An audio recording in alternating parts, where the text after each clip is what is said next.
My name is Mark Tallman, and I've worked with the Kansas Association of School Boards on education issues as a lobbyist, researcher, and writer since 1990. I'm conducting this interview with Carol Strickland on behalf of the Kansas Oral History Project, a not-for-profit corporation created for the purpose of interviewing former legislators and significant leaders in state government, particularly those who served during the 1960s through 2010. The interviews will be accessible to researchers, educators, and the public through the KOHP website, which is ksoralhistory.org, and also the Kansas Historical Society and the State Library. Transcriptions of these interviews are made possible by generous donors, and our videographer today is Dave Heineman. So, Carol, I guess we should note, we are doing this interview in the one-room schoolhouse at Emporia State University that is attached to the National Teachers Hall of Fame.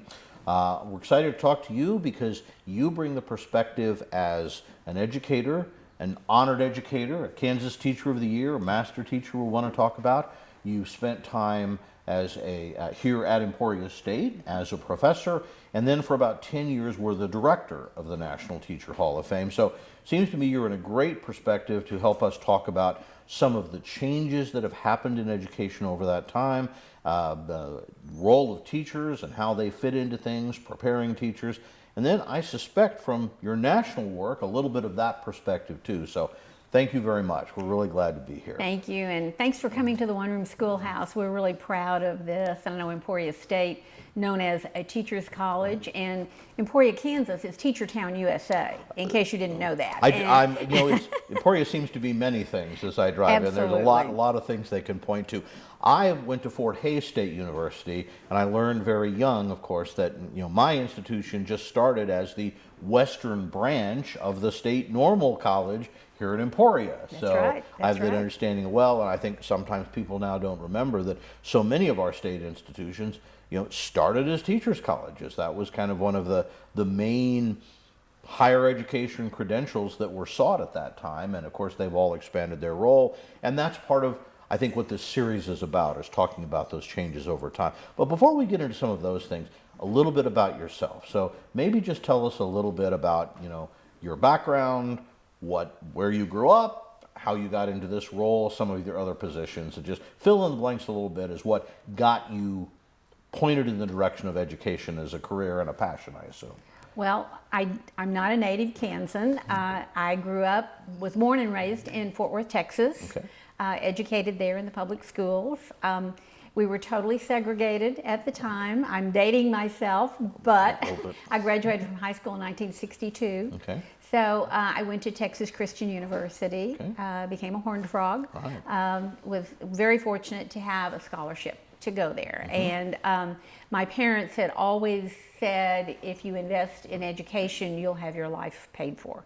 And they neither one had an opportunity to go to college. And so they impressed upon my brother and me, my older brother, that we would be educated. And, I had various desires of what I wanted to do. And so I came about teaching a little bit later in my life, fourth grade. When I was really young, at one of my family reunions, my mother was embarrassed when I was asked by my aunt, who was a teacher, did I want to be a teacher or what I was going to be when I wanted to grow up. And I said I wanted to be a lady wrestler. Because that's what we were watching on television on Saturday night.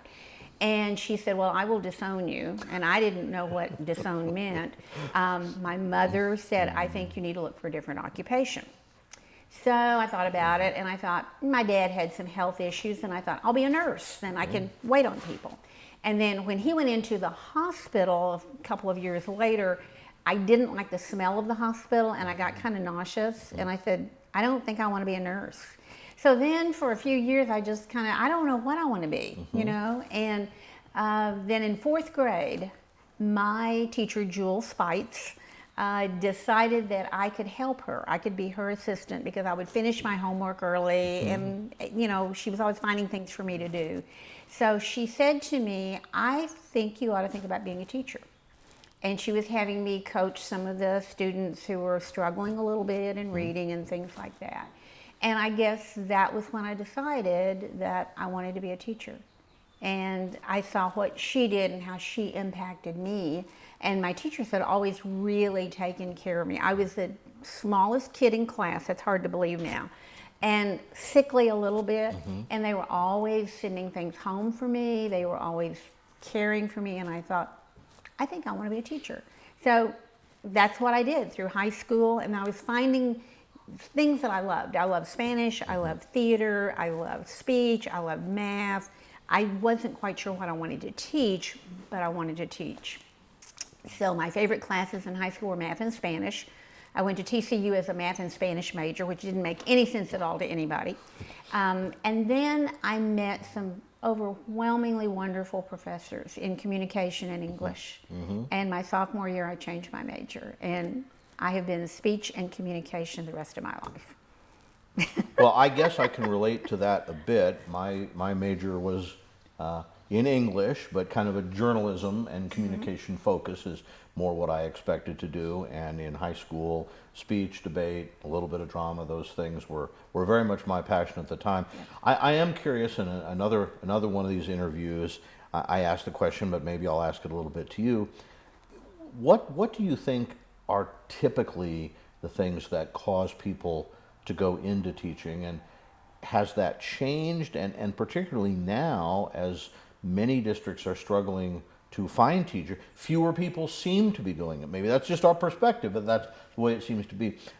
What's your perspective over time of the big reason someone, maybe not when they're a kid, what they want to be, what is it that actually leads them to seriously get in, get the education, and enter the profession? I think if they love school when they were younger, and if they had special teachers that really took an interest in them, and they had a relationship with the teacher, then I think they could see that as a lifestyle that they would enjoy. In other words, the benefit may not be in the big check at the end of the month if you're a banker, but it's in those intangibles, those relationships that you have, those friendships. And my high school speech teacher and I were close all the way to her end. And because she kind of helped mold me, brought me out of my box, you know, and built my confidence, put me in plays that I didn't think I was really qualified to be in, and pushed me. And I thought, I can pay it forward. You know, I might be able to do the same kind of thing for students in the future. So I think that's the impact, I think. And I guess you have to have the ability to hold on to it, to stay in the profession. Right. And maybe one of the challenges we have now is, maybe it's not that people don't feel that way, but there are so many options for, you know, if you have the education, if you're willing to go to college, get those credentials, you know, there are many things that people can do, maybe more things that women can do. And so the motivation may be there, but you know, there are other things which are competitive, I'm guessing, is a little bit of it. And I think there's so many obstacles to the teaching profession now that were not there when I started. I won't say politicalization, but so much of it now is outside forces that create obstacles for our educators. And I look at the list of banned books, for example, and I'm thinking I probably couldn't teach English now because most of those books were on my reading list, my class novels, or suggested reading for my high school students in Denver, in Oklahoma, and even here in Kansas. So it's, you know, the times have changed, and it's much more difficult to be in education today than it was. I was lucky that I was there from 1967 to 2006, and the times are very different now. Well, tell us about some of the, what were the stops you had before you got to Kansas, and where did you teach in Kansas?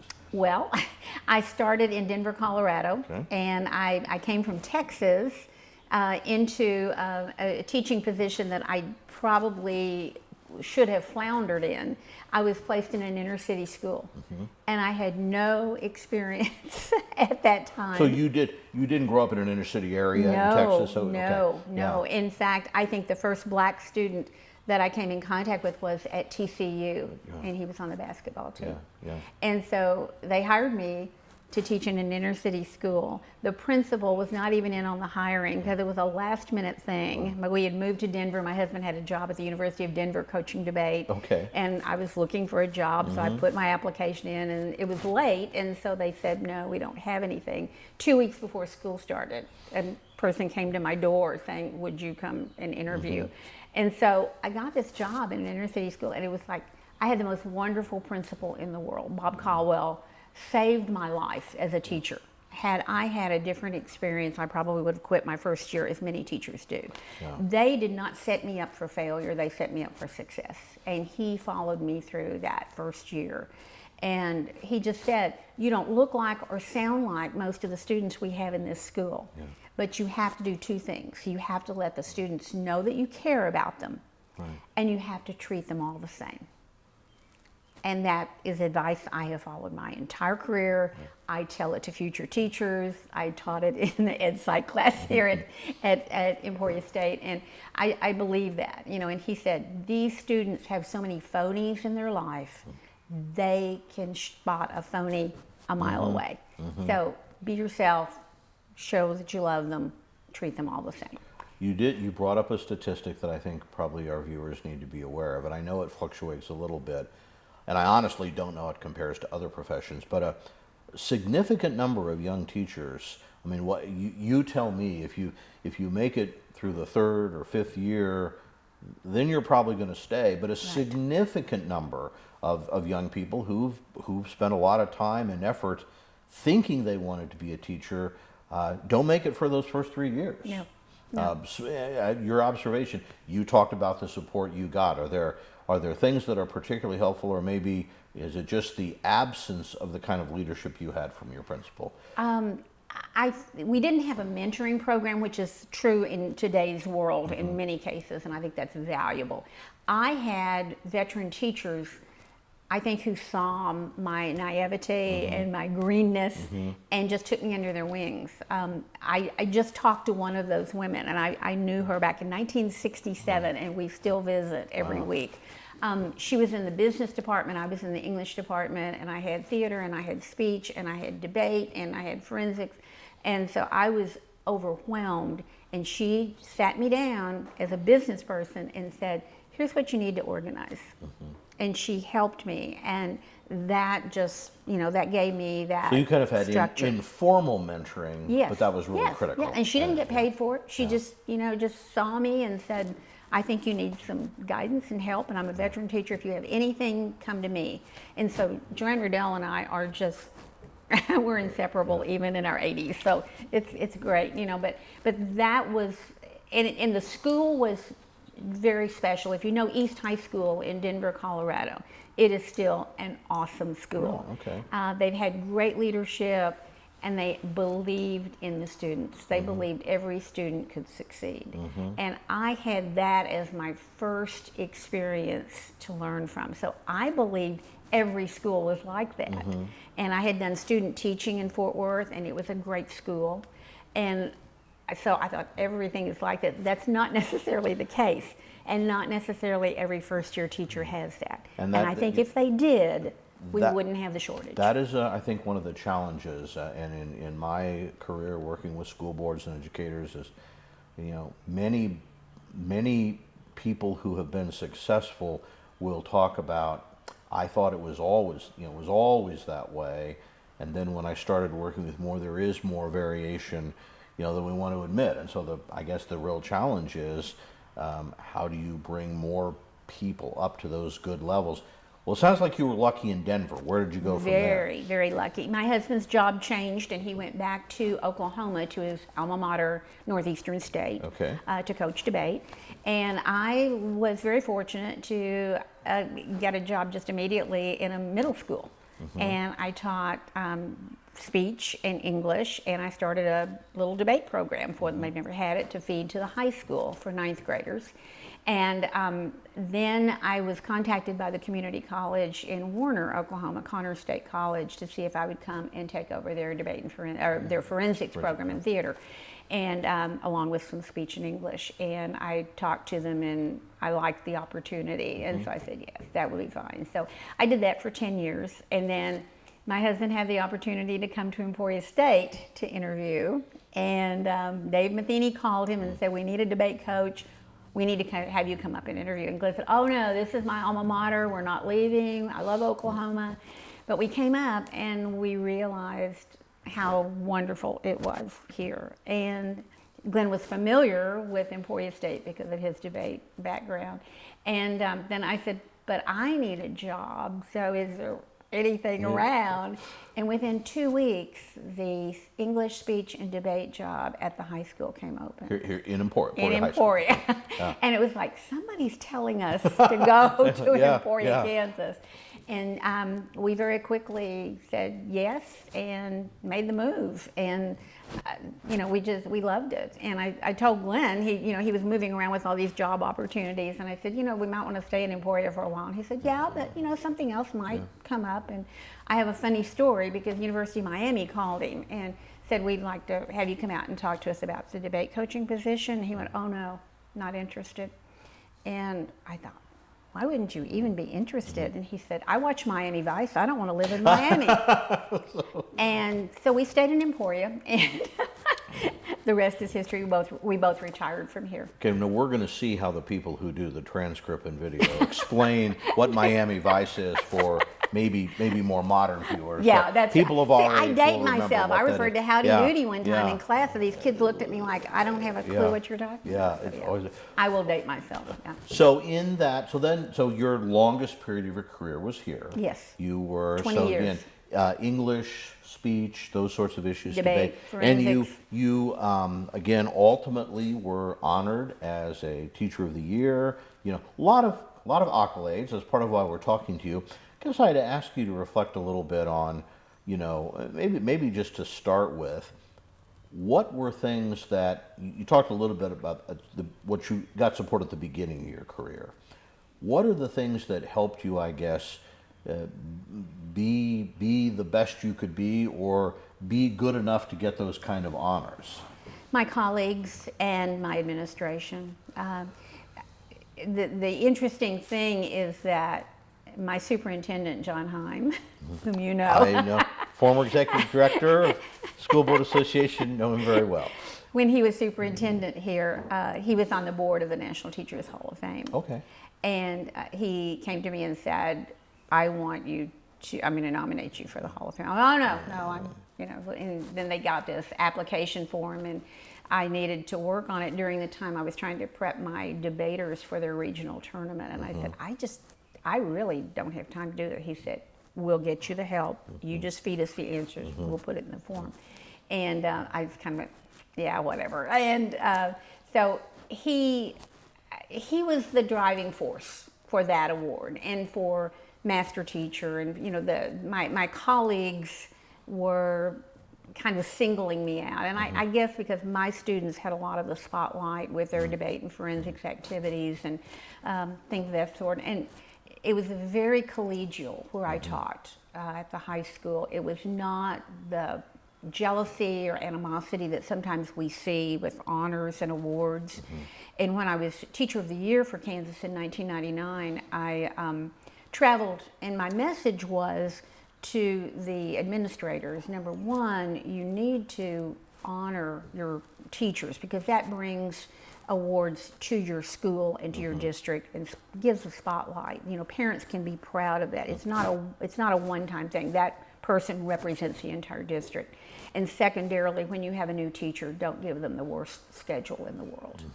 And I brought that to fruition at the high school because we had a schedule that was basically not a very good schedule. It was the freshman repeaters class, it was the ESL class, some really tough classes. And the idea was the new teacher coming in would have that class, that schedule.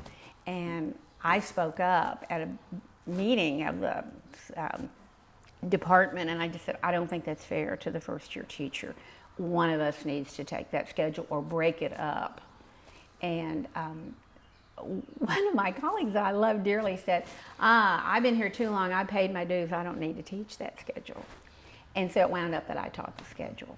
Because I said, if I'm preaching that, I need to do it. That was a very tough semester for me, but it was very rewarding because I got to see some of those students that had been struggling actually have a veteran teacher with them rather than a new teacher. So I guess a sense of mind. Now, I was never a teacher. I did serve on a school board, and I've dealt with education issues a long time. Is that's one of those, I don't know whether we should go so far as to say a trend, but certainly something talked about is it wasn't unusual for the students with arguably the highest need to get the least experienced teachers because Right. the quote unquote best teachers feel they've earned the right to teach Yeah. the best kids. Yeah. Understandable, but when we look at those achievement gaps and those differences, that becomes maybe an unintended consequence from that system is the kids with the greatest needs sometimes were not getting, commensurate resources or Right. attention. And that maybe is one reason those gaps persist. So maybe that's a bit of a lead in. I think over your, and I don't want to ignore your time and your experiences as a university professor. So if this comes in, whatever you want to do, but I'm particularly curious in, let's maybe start with this. What changes did you see, or, and maybe you didn't see many changes. Let's just start with student needs, right? I mean, so going back to the 60s and 70s through the 2000s, what changes did you see in the students you had to serve, their backgrounds or their needs, or disability issues, those kinds of things? Well, we had inclusion, of course, come in, and I found myself in IEP meetings being uncomfortable with how the students were talked about behind their backs, obviously, but the parents were there, sometimes in tears, hearing the bad things. So let me just clarify for non-educator viewers inclusion. And maybe me, and I'll let you do that. So what do you mean? I mean, I think most people know there's something called special ed, and probably they know it hasn't been around forever, been around for a while, but in some of these interviews with other education leaders, something that's been talked about is that move to inclusion. So what does that actually mean, and how did it change the life of the teacher and the school and other students? It brought in the paraprofessional into the classroom to help the special needs students that were included in the regular curriculum. And that had not been done except in some special cases where a student might have excelled with, maybe math, but struggled in the other classes. So they were contained in special education for those other classes, and then maybe would go out for PE, for different Right. things like that. Inclusion, we found many of the special needs kids who were very comfortable with their special needs class, with those teachers, but now they were in a larger classroom, more students that didn't necessarily look or act like them, and yet they were expected to actually perform to that level. And so it was a real challenge for us. And the paras were wonderful. I kept saying these were my team teachers. These were not somebody that I told what to do. They were right there, and they worked with a lot of the kids in class that were struggling. I had a young man who had never done a research paper. And he came, and he was high anxiety, and he would have to leave the classroom, go to the hallway for a while, and he would have a panic attack, and he just said, I can't do this. And we said, yes, you can. And I said, you need to find something that you really like, that you want to do more research on, and we'll help you with it. And I knew he liked wrestling, because he would wear his big wrestling belt. And I said, why don't you do a biography on Dwayne Johnson, The Rock? And his eyes were just like, The Rock? That kid wrote an absolutely wonderful research paper. The para helped him, I helped him, but he was so excited. He would go to the library, and he graduated. But he couldn't have without that. But it was that was meaningful for me to see that you could touch a child who did not want to be reached, and yet he would perform to a level that even he was surprised with.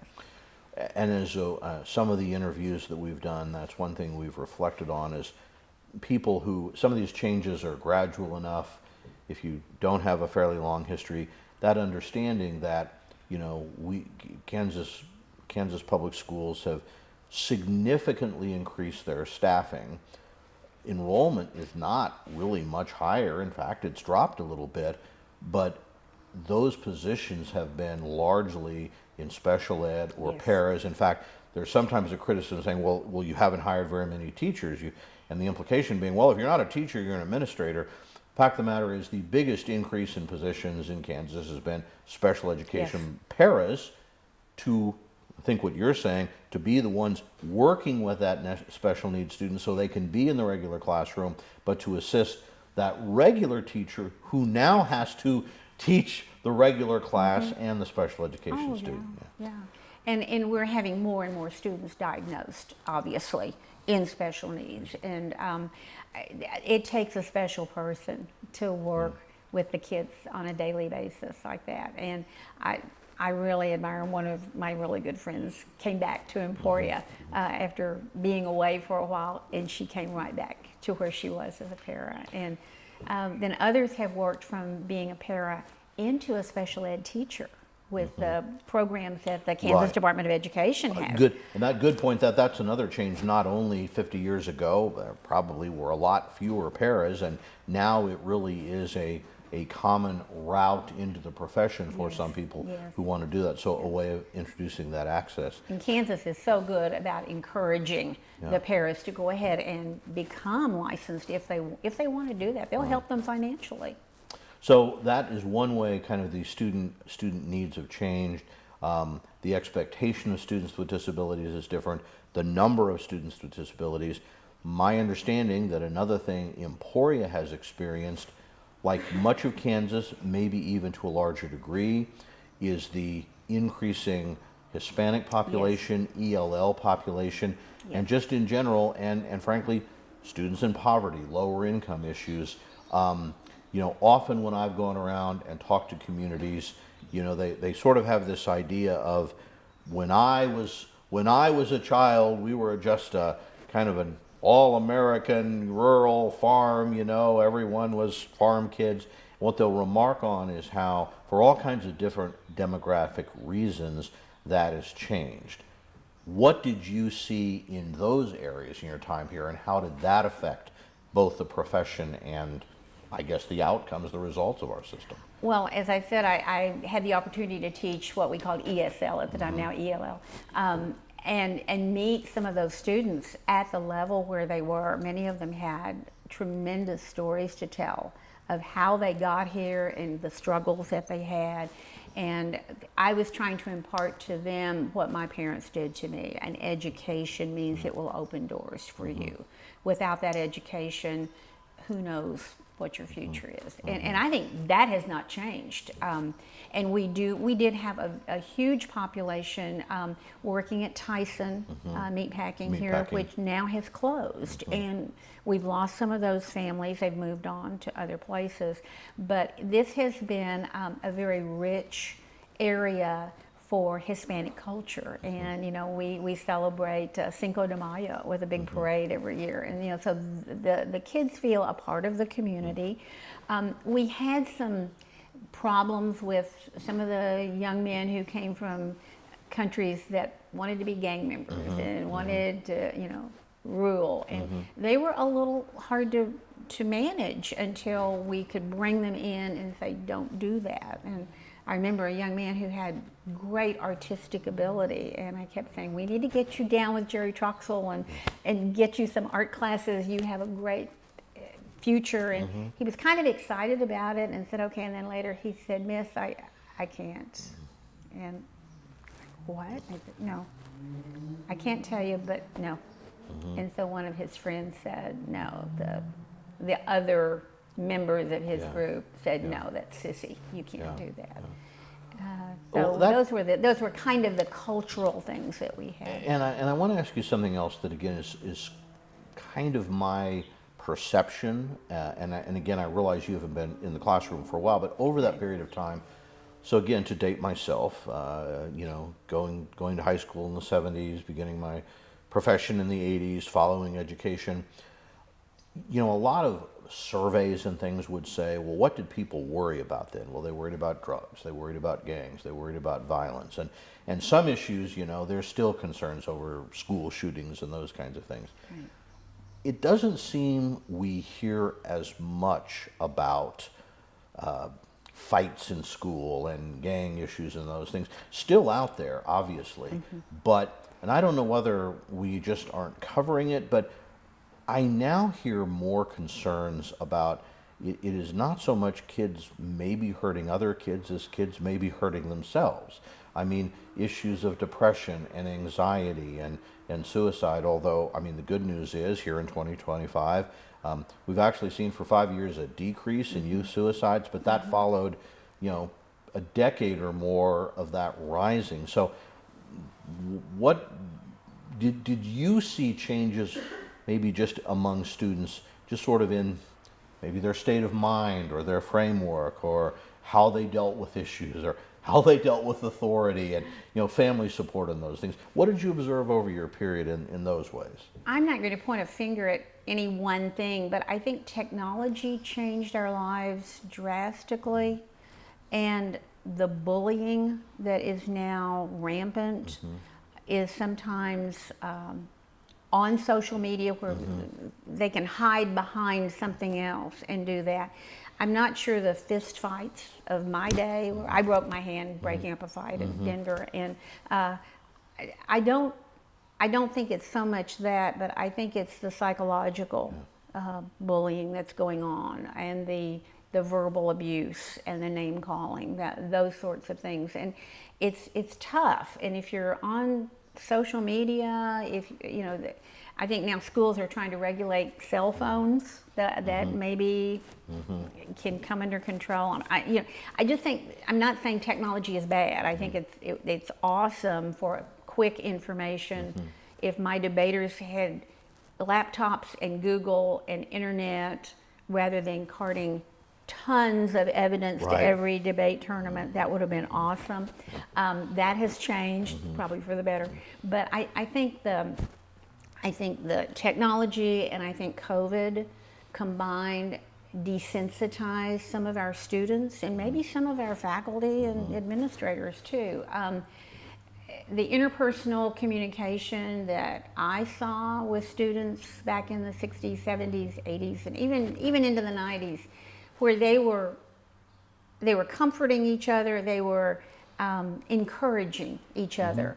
We would give awards at the high school for honor roll and things of that sort, and we would give out free food, cards for free food to McDonald's and things, and some of the kids that didn't make it were being encouraged by the kids who did make it, that they would. And it wasn't competitive as much as it was encouraging.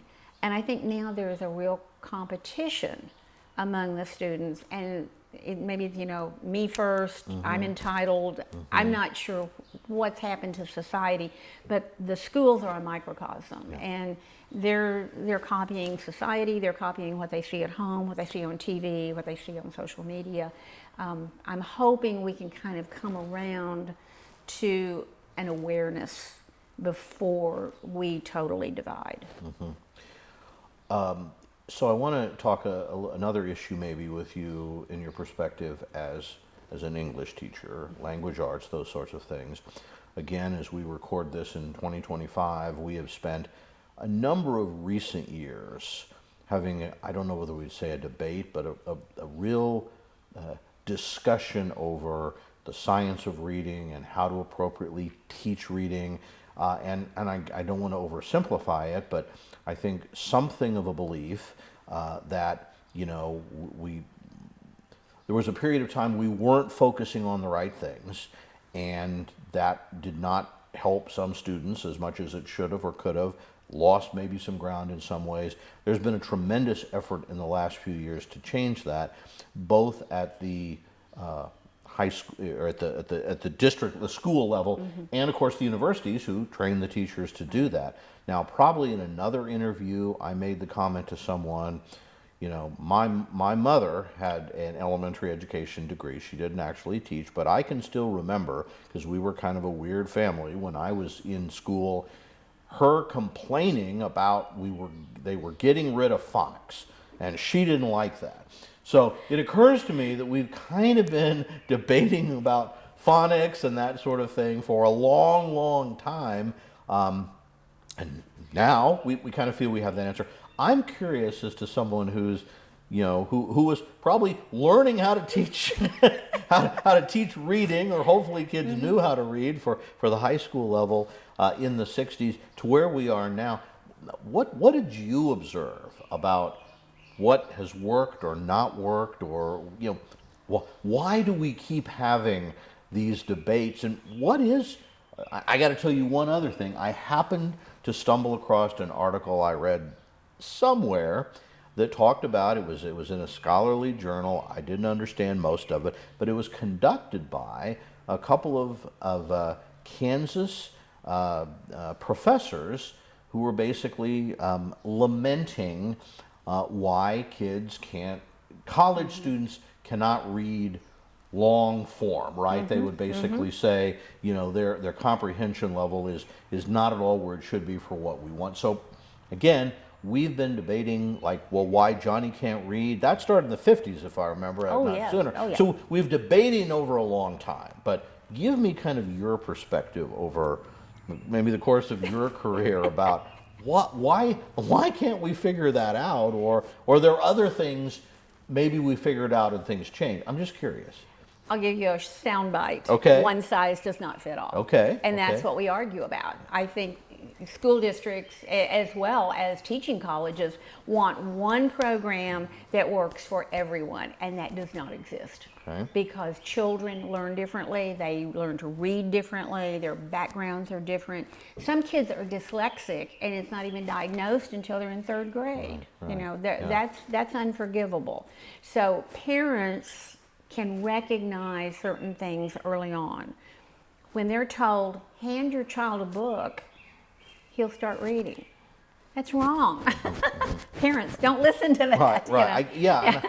And correct me if I'm wrong, but that has been sort of the other end of the spectrum, has been sort of the idea that kids just can kind of learn to read on their own, and if hopefully we make it interesting and we can, that's enough. And I guess what I'm told, the science now is, some kids might get it that way, many kids will not, and kids with dyslexia, other conditions like that, have to be taught in a different way. Is that That's absolutely correct. And I'll give you the name of a woman you need to interview on this exact subject. She could talk to you for hours, Angie Schreiber.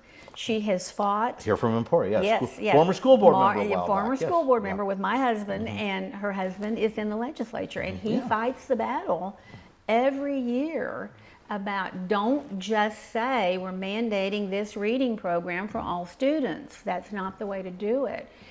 Students need different, and phonological awareness is crucial. Your mom was right. Well, she's right about a lot of them. And so many of them are looking for a quick way to get kids to read so that they can do better on a test or something like that. It's not the way to do it. They need to be analyzed, they need to be tested. Angie ran Cradle to Career here for a number of years, and she took students several grade levels in a short period of time simply because she found what worked for them. And it might have taken her 2 or 3 different tries to find what they could identify with.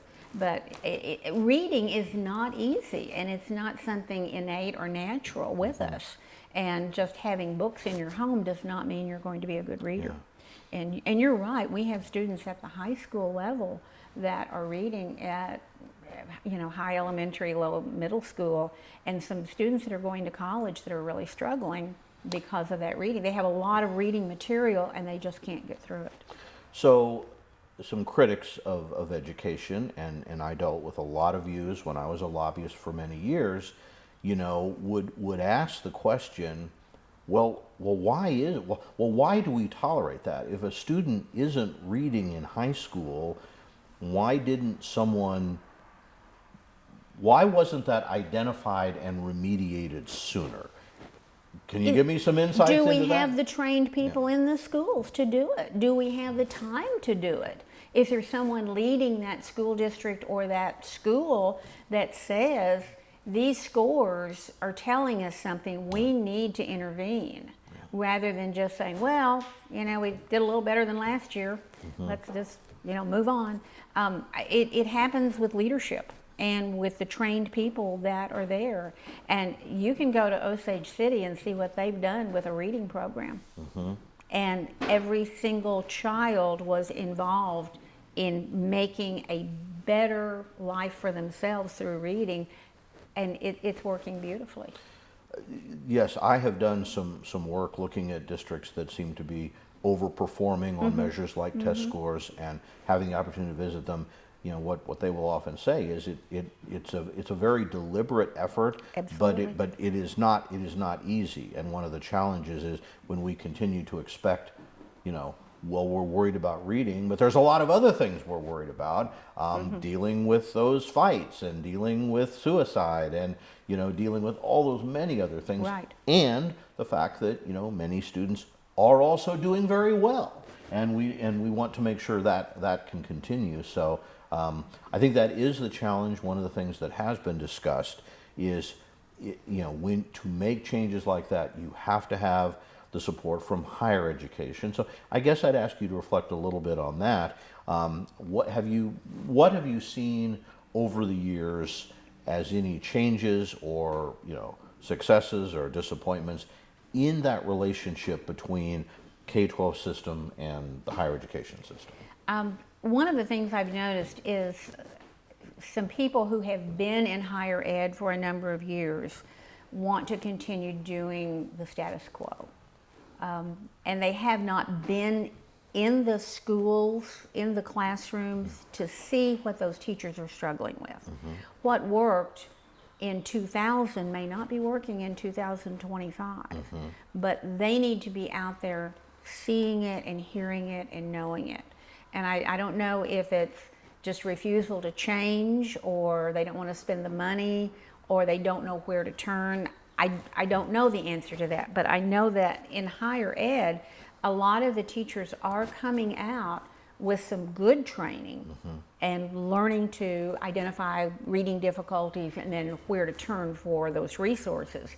In other cases, they get 1 3-hour course in teaching reading, and that's it. That, you know, in one person I interviewed, not for this series, but another research I'm done, trying to look at schools that have been unusually successful, blue ribbon schools, and a teacher who was, I think she was a Title I teacher, but she was basically there to kind of lead the work in reading. And, you know, she made a comment early on which said, you know, we all have a bias to think what we're doing is good because we know we're trying hard, we think it's right, we're comfortable with it. The challenge is being able to step back and look at, well, but maybe what is the data really telling me, you know? And I think on one hand, teaching a profession, you know, teachers want to be treated as professionals. They go through a lot of work to do that, and there's a tendency to say, "I've trained for the, you know, I know what I'm doing, right? And I've got the degree and the experience to prove it." It's hard sometimes to say, but your experience is you were taught by someone in a particular way. You've had a certain set of experiences. That doesn't necessarily mean you yet know everything. So how do we continue to improve? And so. Talk a little bit about your role here at the university, because I don't know what you necessarily did. Was it primarily working with, you know, students just coming in, starting their teaching program? Was it more with, you know, professional development for teachers already in, or a mixture, or what was your experience there? I taught the educational psychology class as an adjunct instructor, and using a lot of my experiences and warning students about what to expect and how to handle things, and prepping them for the tests that they had to take to become a teacher.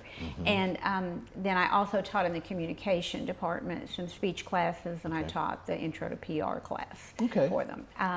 So with the beginning teachers, I felt like my role there was just to kind of set the stage for them so that they knew what to expect when they walked into the classroom.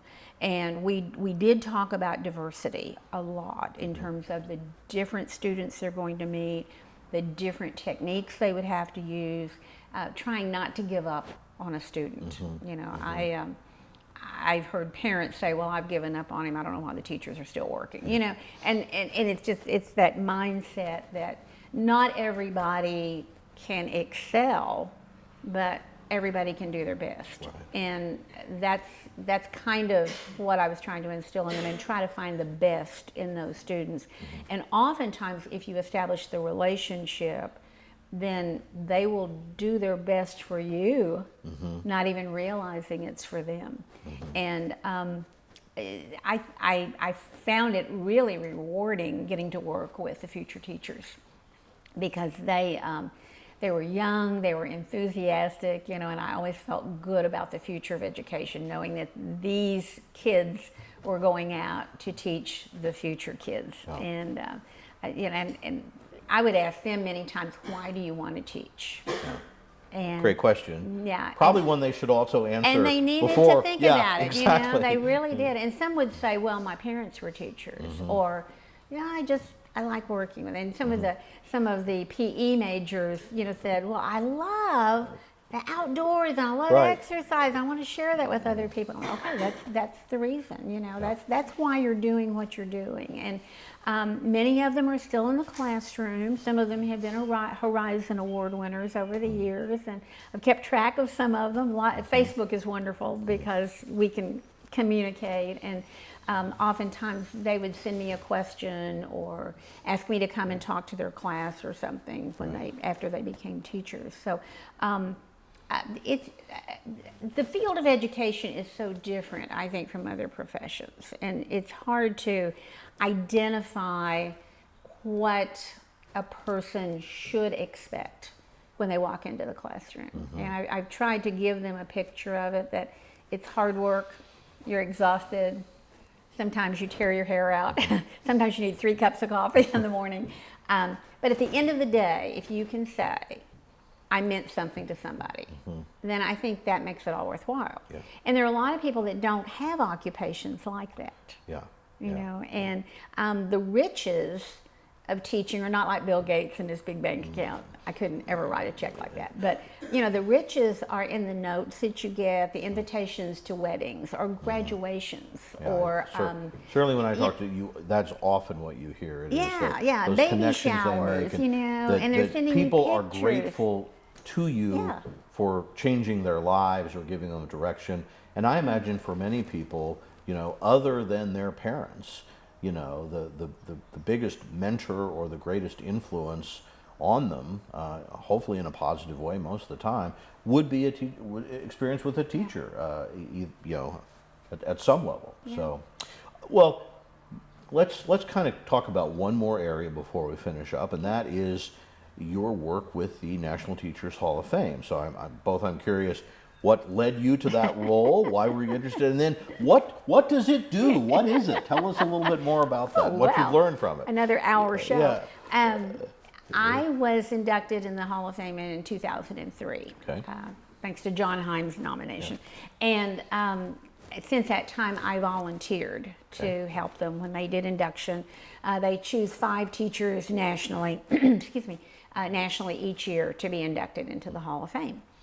And so in 2003, I was inducted, and then the people who had been leading it as director were coming and going, and there wasn't much continuity. And they finally let the dean of the Teachers College kind of oversee it, so it wasn't really a full-time directorship. And so when Phil Bennett was retiring, he said, you need to hire a director and start that up again. So in 2013, I was hired after a national search, and I didn't think I stood a chance, but I loved it, you know. And so it was directing the Hall of Fame, raising money. We've put in the new memorial to fallen educators. We did that 10 years ago. Yes, so if people are in Emporia, Yes. great place to visit, doesn't take too and long. it's open 24/7. It's open air here by the one-room schoolhouse. And we've, gotten a really good firm foundation for the Hall of Fame, and it continues to grow in terms of applicants. There was national coverage this year on CBS Morning to announce the 5 new inductees for this year, and they'll be here on campus next week. Okay, So we're and excited what about that. what is its purpose? Or I mean, I assume honoring teachers, but more fundamentally, what was the conception behind it? What do you try to When do? Dave Eldridge and Bob Glennon from ESU and people from the city decided there needed to be a National Teachers Hall of Fame because everybody else has a Hall of Fame, Right. teachers don't. And so they said, why not Emporia? Because Emporia State was Kansas normal. It sets the standard, the norms for teaching. Emporia is the place for it. And so Emporia State gave them the place. And they, the idea was career teachers need to be honored. You have to have 20 years in the classroom, full-time teaching, to be even nominated. And then it's a grueling process, and you have to write and do things. The idea is to highlight great teaching. And then these teachers become ambassadors for education and do presentations and workshops and things all over the country. So it's primarily to recruit and retain. Right. So on in the our surface, profession. it's an honor to It's the an honor, yes. inductees, Yeah. but what it really does is hopefully allow them, encourage them to share what makes them worthy of that honor in a way that other teachers can better appreciate, Yeah. and I assume just the public can have a better understanding. Absolutely. And I think when you see and hear the inductees talk about their teaching careers, we like to have the future teachers and new teachers here in the district come each year to the banquet. They get to hear these veteran teachers who have been there 20 years or more. One gentleman had taught 70 years, and he finally retired because his hearing was gone, and he had to have somebody help him. He says it's not God. fair to the kids. Yeah. But What dedication. oh my goodness, he died at the age of 99. Wow. And yeah, so you meet these people that you would never have an opportunity to meet, and then they come back for induction week each year. So it's and then the memorial was established to honor those educators who lost their lives in the line of duty. Okay. And it was, the impetus was Sandy Hook. Okay. Obviously. Yeah. And our inductees were just clamoring, what can we do, what can we do? And so came up with an idea, we'll have a little book, and out here, well, now we have 183 names, it's full, we're raising money for another granite slab. Yeah. But it's, it primarily says to people, the teaching profession, the education profession is so important to democracy. We've heard that before. And we touch the lives of children at the present, but into the future. And the number of students that we teach, how much of what we do is passed forward. So that becomes our legacy. But then it also creates a foundation of critical thinking and logic and diversity and acceptance and tolerance, and I often say that if we didn't have the teaching profession, we wouldn't have any other professions. Good point. Good And point. even Yeah. last night on the Tony Awards, there were recognized, renowned actors and actresses thanking their teachers. Yeah. And a teacher from New York was highlighted as a theater teacher who was making a difference for his students. So I think that's what we need. That magic needs to be understood. And yes, it's difficult. It's not easy to be a teacher. It's not easy to be in education. But we need leaders. We need teachers. We need paras. We need the lunch ladies. We need bus drivers. There are districts And now that can't get bus drivers. Struggling for all of those things, exactly right. And so how can we share this magic that can happen in schools and recruit those people that we need? And that's a hard job, but if we could get everybody on board, and we could get people from all the departments of education to work in a positive way rather than dividing and conquering and criticizing and cutting funding and things like that, all that does is damage. And so anything we're trying to build may be torn down with some of the things that are done. I wish education were in the hands of educators. And this is probably something you will X out, but legislators who are not trained in education should not be telling educators what to do. Well, it is that interesting tension that you can tell me if I'm wrong, but somewhat unique in America and in Kansas is we have developed this system where, you know, we put the control of education in the hands of non-educators. And I guess in a sense, that is the idea that it connects you back to the people paying to support it and sending their kids. But it does, like anything, as a profession becomes more complicated, you know, the ability for the governors, if you will, to understand and have that relationship is certainly a challenge. I don't think there's any doubt that some of those controversies you talked about from the very beginning over books and everything else, you know, has gone back to, seems no question, there have been some gaps and differences created through all of that. And maybe when the next round of these interviews are done, we'll see how some of that has worked out. Yes. I don't know whether I could ask for a better summary than what you did. Okay. I'll give you, is there anything that you wanted to say that I haven't asked you about? I would just ask the general public to think about what they experienced in school, and if it was joyous, how do we get back to that? If it wasn't, how do we make it joyous? And it does take a village. We need parents, we need school boards, we need the legislature, we need the federal government, but we all need to be on the same page. And we need to work together. And since I'm a communication major, let's communicate face to face. Let's talk about things. I can be on the opposite side of the aisle, but we could still meet for coffee and talk about something.